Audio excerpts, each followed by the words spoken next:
حضرت عمر کا زمانہ ہے، آپ جانتے ہیں ہاتھ میں کوڑا رکھتے تھے، تو آپ جا رہے تھے، ایک شرابی تھا، ہاتھ میں اس نے بوتل شراب کی پکڑی تھی، گلی کا موڑ کاٹا اس نے تو آگے حضرت عمر نظر آئے۔ حضرت عمر تو موقع پہ سزا دیتے تھے، ہاتھ میں درہ پکڑا ہے تو اس نے دل ہی دل میں کہا مالک عمر کے قہر سے بچا لے، پکی توبہ کرتا ہوں آج کے بعد شراب نہیں پیوں گا، اور جلدی سے وہ شراب کی بوتل بکل میں بغل میں دبا لی۔ حضرت عمر بھی سر پہ پہنچ گئے اور جھڑک کے کہا کہ یہ تیرے پاس کیا ہے؟ تو ڈرتے ہوئے کہا حضرت سرکہ ہے۔ تو عمر سے کہا نکال، تو جب نکالا تو واقعی سرکہ ہو گیا تھا۔ جو رب شراب کو سرکے میں بدلنے پہ قادر ہے، وہ رب گناہوں کو نیکیوں میں بدلنے پہ بھی قادر ہے۔ تو اس کے در پہ کوئی آئے تو صحیح، جھولی پھیلائے تو صحیح، ہم تو مائل بکرم ہیں، کوئی سائل ہی نہیں، راہ دکھلائیں کسے راہ روے منزل ہی نہیں۔ کوئی اس کی دہلیز پہ تو آئے، اس کی چوکھٹ پہ تو آئے، بلکہ اس کی رحمتیں تو بہانے ڈھونڈتی ہیں۔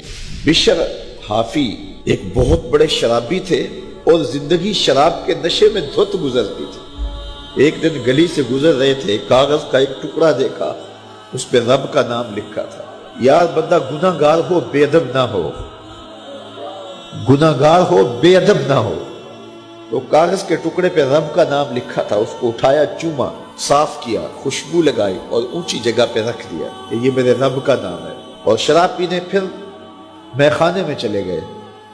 وقت کے ولی کو الہام ہوا، جا ڈھونڈ بشر کو اور میرا سلام دے، اور اسے کہہ کہ تیرے رب نے تیرے سارے گناہ معاف کر دیے۔ نکلا، پوچھا بشر کون ہے؟ لوگوں نے کہا وہ تو بہت بڑا شرابی ہے۔ اللہ اکبر۔ گھر پوچھا، کہا وہ شراب خانے میں۔ شراب خانے میں پیچھے چلے گئے۔ وقت کا ولی اللہ شراب خانے کے دروازے پہ دستک دے رہا ہے۔ اندر سے آواز آئی، کون؟ نام بتایا، کہا میں بشر کو ملنا چاہتا ہوں۔ کہا وہ تو نشے میں دھت پڑا ہے۔ ساقی میخانہ نے کہا کہ وہ تو نشے میں دھت پڑا ہے، کہا اسے ملنے آیا۔ اس نے جا کے کہا کہ باہر تیرا کوئی مہمان ہے۔ تو بشر نشے میں ہی ڈولتا ہوا ننگے پاؤں دروازے پہ آیا۔ اللہ کا ولی کھڑا تھا، کہا کہ تیرے رب نے تجھے سلام بھیجا ہے، تو نے اس کے نام کی قدر کی تھی اور اس نے تیرے سارے گناہ معاف کر دیے۔ بشر حافی ننگے پاؤں تھے، اس وقت نشے میں تھے۔ نشہ شراب کا تھا، لیکن رب کا سلام آیا تو یہ نشہ اس سے بھی اوپر تھا۔ جھوم اٹھے اور کہا کہ میں اب رب کا سلام آیا ہے تو اب میں ننگے پاؤں تھا، اب ساری زندگی میں جوتا نہیں پہنوں گا۔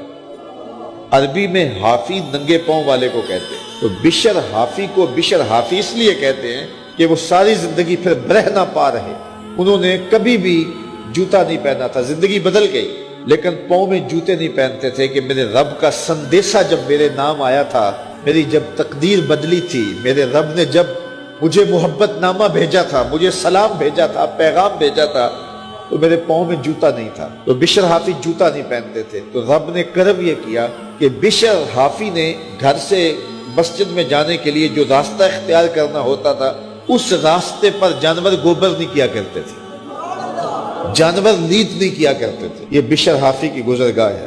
ایک دن ایک شخص آیا تو جس راستے سے بشر حافی گزرتے تھے تو وہاں کسی جانور کا گوبر پڑا ہوا تھا۔ اس نے بلند آواز سے کہا، ایھا الناس، لوگوں سن لو، بشر حافی انتقال کر گئے۔ لوگوں نے کہا تمہیں کس نے بتایا ہے؟ کہا یہ گوبر پڑا ہوا ہے، اس کا مطلب ہے کہ آج بشر حافی اس گلی سے نہیں گزریں گے۔ تو جب پتہ کیا گیا تو حضرت بشر حافی کا واقعہ انتقال ہو گیا۔ کوئی سچی توبہ کرے تو صحیح، کوئی اس کی دہلیز تو آئے تو صحیح۔